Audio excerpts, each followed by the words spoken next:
Hello friend, कैसे हैं आप सब। उम्मीद करती हूँ आप सब अच्छे होंगे। टिप्स और ट्रिक्स तो हम यूज़ करते ही हैं, इनसे हमारा काम आसान और बेहतर भी हो जाता है। मगर आज मैं जो टिप्स आपके साथ शेयर करने वाली हूँ, इसमें आपका 1 रुपया भी खर्च नहीं होने वाला है, एकदम फ्री है। और एक पेपर के टुकड़े से ढेर सारा बर्तन धोएंगे। सुनकर अजीब लग रहा है ना? तो चलिए वीडियो को खुद देख लीजिए।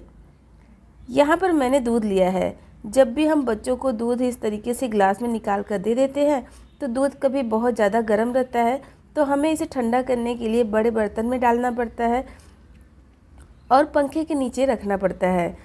और इसे ज़्यादा टाइम भी देना पड़ता है कि दूध जल्दी ठंडा हो जाए। और गर्मी के सीज़न में तो जल्दी से दूध ठंडा भी नहीं होता है।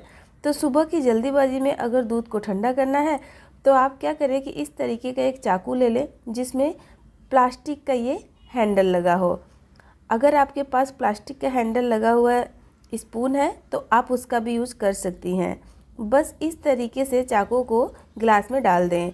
थोड़ी देर में दूध जल्दी से ठंडा हो जाएगा। बर्तन को धोने के लिए हम डिश वॉश वगैरह का यूज करते हैं।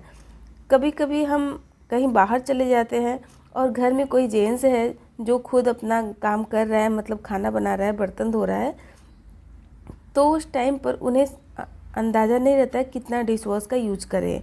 तो उस टाइम के लिए भी आप इस टिप को ट्राई कर सकती हैं। एक पेपर की मदद से हम बर्तन को धुलेंगे।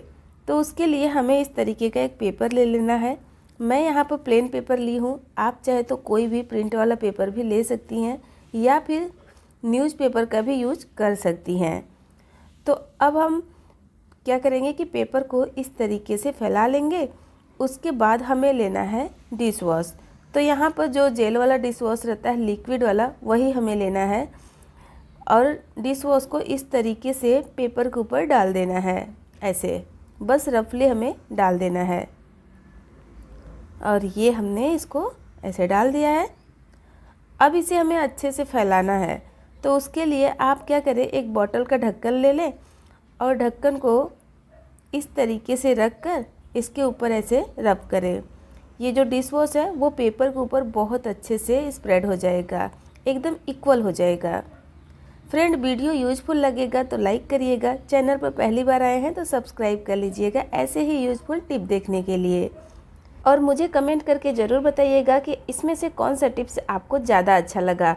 और साथ में ये भी बताइएगा कि आप मेरे वीडियो को कौन से गांव या शहर से देख रहे हैं, मुझे खुशी होगी। तो यहाँ पर मैंने डिश वॉश को पेपर पर लगा दिया है। अब इसे हमें सुखा लेना है। तो आप चाहे तो धूप में सुखाइए या फिर पंखे के नीचे सुखा लीजिए। तो मैं इसे सुखा लेती हूँ। और ये देखिए, ये बहुत ही अच्छे से सूख गया है, ज़्यादा टाइम नहीं लगता है। पंखे के नीचे भी ये आधे घंटे में सूख जाएगा। और इस पर थोड़ा जो निशान दिख रहा है ना, ये डिश वॉश का निशान है, बिल्कुल भी ये गीला नहीं है। तो बस इस तरीके से सूख जाए तो उसके बाद इसे हमें इस तरीके से फोल्ड कर लेना है। तो जितना छोटा आपको पेपर रखना है उतना छोटा फोल्ड कर लें। तो मैं इसे इस तरीके से फोल्ड कर लेती हूँ। तो ये हमने इसको फोल्ड कर लिया है, ये देखिए। अब इसे हमें कट करके अलग कर लेना है। तो आप चाहे तो और भी छोटा इसे कर सकती हैं, वो आपकी चॉइस है। तो सारे लेयर को हमें कट करके अलग अलग कर लेना है। फ्रेंड, मैं अपने वीडियो में जितने भी सामान का यूज़ करती हूँ उसका लिंक मैंने डिस्क्रिप्शन में डाल दिया है। अगर आपको वहाँ से कुछ ख़रीदना है तो वहाँ जाकर आप इसे ख़रीद सकती हैं। तो यहाँ पर देखिए, मैंने इसको कट कर लिया है। अब चलिए देख लेते हैं कि इस पेपर को हमें कैसे यूज़ करना है। तो बस जब आप बर्तन धोती हैं तो पहले बर्तन में का जो जूठा है उसे निकाल दें, यानी जो थोड़े बहुत से खाना रहते हैं ना उसे निकाल दें। उसके बाद इस तरीके से उसमें पेपर को रख कर, ऐसे स्क्रबर को उसके ऊपर से रख कर इस तरीके से आप बर्तन को धुल लीजिए। पानी से भीग जाएगा और उसके बाद इसमें से डिश वॉश खुद ब खुद बाहर आने लगेगा और बहुत ही अच्छे से आप अपने बर्तन को धुल सकती हैं। एक पेपर से आप बहुत सारे बर्तन को एक साथ धुल सकती हैं।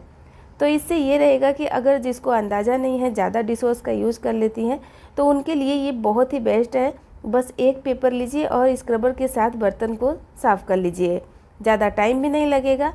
और बचा हुआ जो इसमें डिश वॉश है उसको ऐसे ही रख दीजिए, नेक्स्ट टाइम फिर से धुल लीजिएगा। तो अब मैं बर्तन को आपको धोकर दिखाती हूँ।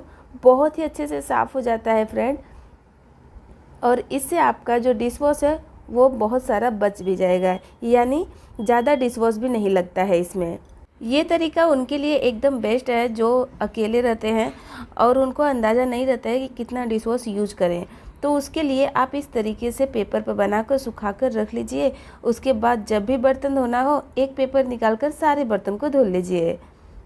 मोबाइल का यूज़ तो हर कोई करता है, यहाँ तक कि बच्चे भी मोबाइल बहुत ज़्यादा देखते हैं और ज़्यादा टाइम तक अगर मोबाइल को हाथ में लेकर रखते हैं तो हाथ में दर्द भी होने लगता है।